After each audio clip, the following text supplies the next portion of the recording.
Selamat malam Bapak Ibu sekalian, perkenalkan nama saya Lutfiana Ilyas. Pada kesempatan kali ini saya akan memaparkan tentang kelayakan bisnis dengan produk kewirausahaan yang sudah saya buat dengan merek dagang Hani Cikrati. Pada sebelah kiri dapat dilihat ini adalah label kemasan yang saya gunakan untuk produk Hani Cikrati.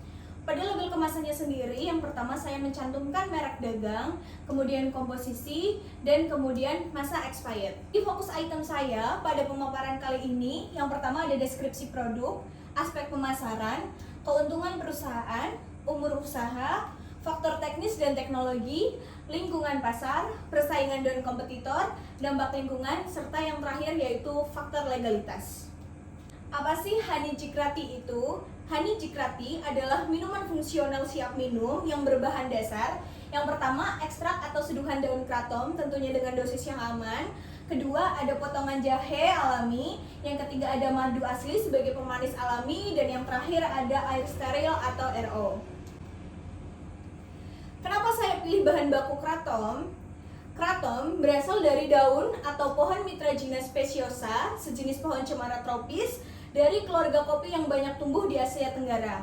Kratom sendiri secara tradisional digunakan sebagai tanaman obat di Kalimantan, khususnya daerah Kalimantan Barat, dan daratan Asia Tenggara lainnya seperti Malaysia, Thailand, dan Myanmar. Fakta menarik lain dari tumbuhan kratom ini digunakan tradisional oleh masyarakat lokal dengan cara dikunyah, diseduh seperti teh ataupun dihisap.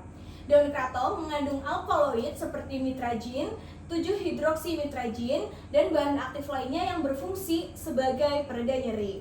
Nilai ekonomi dari ekspor produk kratom yang diekspor ditaksir mencapai 1.053 juta USD atau setara dengan 17 miliar. Selanjutnya ada value proportion. Apa sih yang menjadi kekuatan dari Hani Cikrati? Poin pertama yaitu unik karena tidak ada produk serupa di pasaran. Yang kedua natural, tanpa gula rafinasi dan bahan kimia berat. Yang ketiga functional drink yang memberikan efek relaksasi dan meningkatkan fokus. Kemudian yang terakhir adalah local powered atau mendukung petani kratom, jahe, dan madu lokal yang ada di Indonesia. Next, yang kedua yaitu aspek pemasaran. Yang pertama ada segmentasi pasar. Dari demografis, produk Hani Cikrati ini menyasar ke masyarakat yang berusia 18-45 tahun, pekerja kantoran, mahasiswa, dan herbal enthusiast. Yang kedua, secara psikografis, produk Hani Cikrati ini menyasar kepada penyuka minuman alami, konsumen produk fungsional, peminat jamu modern maupun minuman herbal lainnya. Yang ketiga, secara segmentasi geografis, produk Hani Cikrati ini menyasar kepada masyarakat yang bertinggal di kota besar seperti Jakarta, Bandung, Surabaya, dan Medan. Kemudian, produk Hani Cikrati ini juga menyasar pada komunitas fitness, wellness, ataupun produktivitas yang lain. Masih berhubungan dengan aspek pemasaran pada poin kedua yaitu targeting. Jadi konsumen dari produk Hani Cikrati ini adalah konsumen urban yang mencari minuman herbal praktis dengan manfaat fungsional. Yang kedua adalah kami juga menyasar pada pasar ekspor ke negara yang kratomnya itu masih dilegalkan seperti US, Kanada, dan Europe. Kemudian aspek pemasaran yang terakhir yaitu positioning. Kami memposisikan Hani Cikrati ini sebagai minuman herbal modern yang menenangkan, menyegarkan, dan alami dari bahan-bahan baku lokal Indonesia tentunya. Memasuki fokus item yang ketiga yaitu keuntungan perusahaan. Jadi di sini kami mengestimasikan biaya produksi Hani Cikrati dengan kemasan botol dengan volume 400 ml yang terdiri dari kraton, kemudian ada jahe, air, serta bahan tambahan, maklan produksi, botol dan label, QC dan laboratorium dengan total harga per botolnya di rata-rata 9 sampai dengan Rp12.000 per 400 ml botol. Kemudian masih di aspek keuntungan perusahaan, jadi kita membuat proyeksi keuangan sederhana di 1 tahun pertama dalam produksi Hani Cikrati.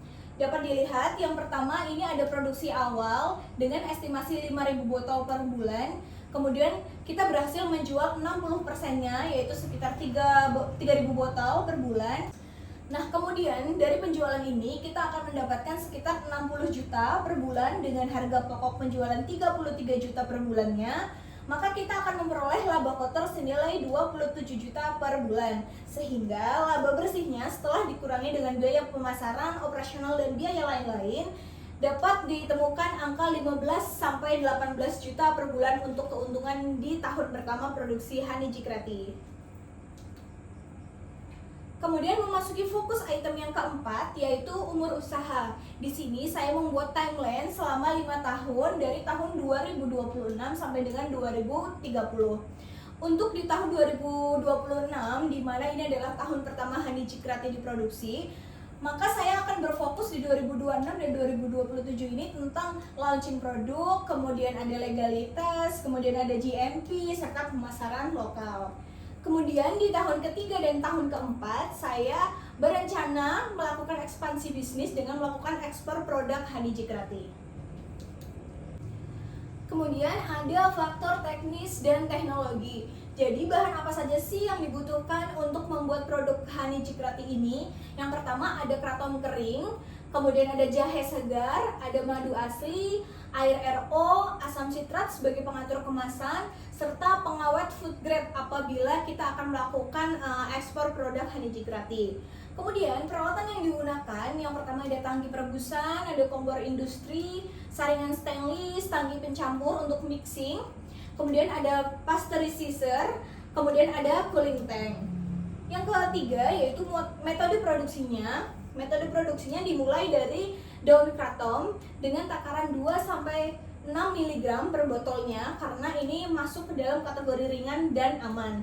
Kemudian kami juga akan memastikan uji kadar daun kratom itu sendiri sampai dengan batas aman untuk dikonsumsi di laboratorium.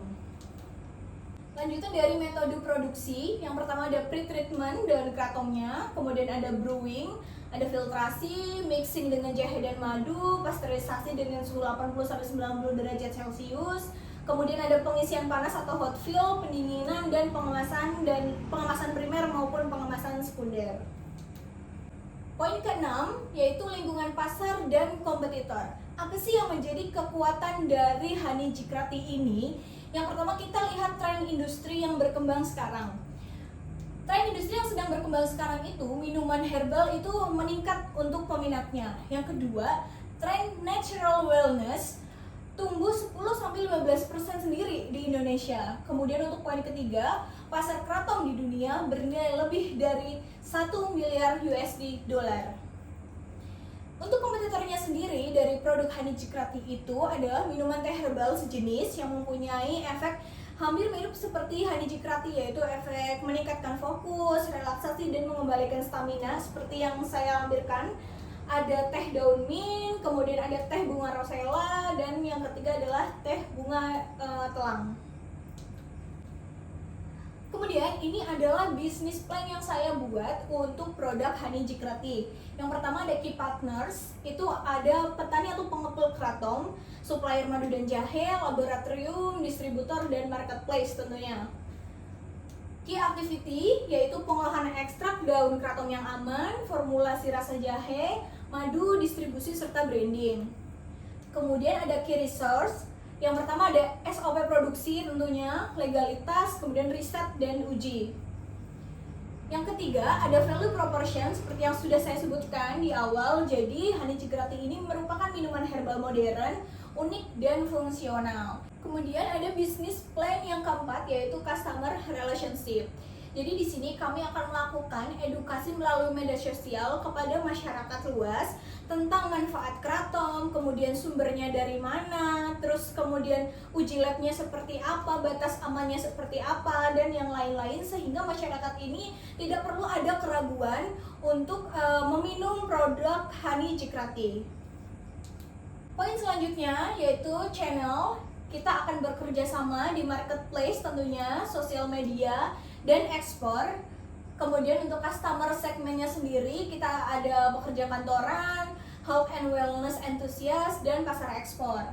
Kemudian untuk cost structure-nya itu adalah biaya yang dikeluarkan itu yang meliputi bahan baku, raw material, maklon, packaging, laboratorium, dan marketing.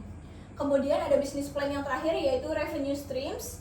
Itu penjualan botol retail dengan range harga 15-25.000 per botolnya. Kemudian dampak lingkungan apa sih yang disebabkan jika kita memproduksi honey jikrati untuk umur usaha yang sudah saya jelaskan di depan? Yang pertama, kita bagi dari sumbernya, yaitu satu, pencucian.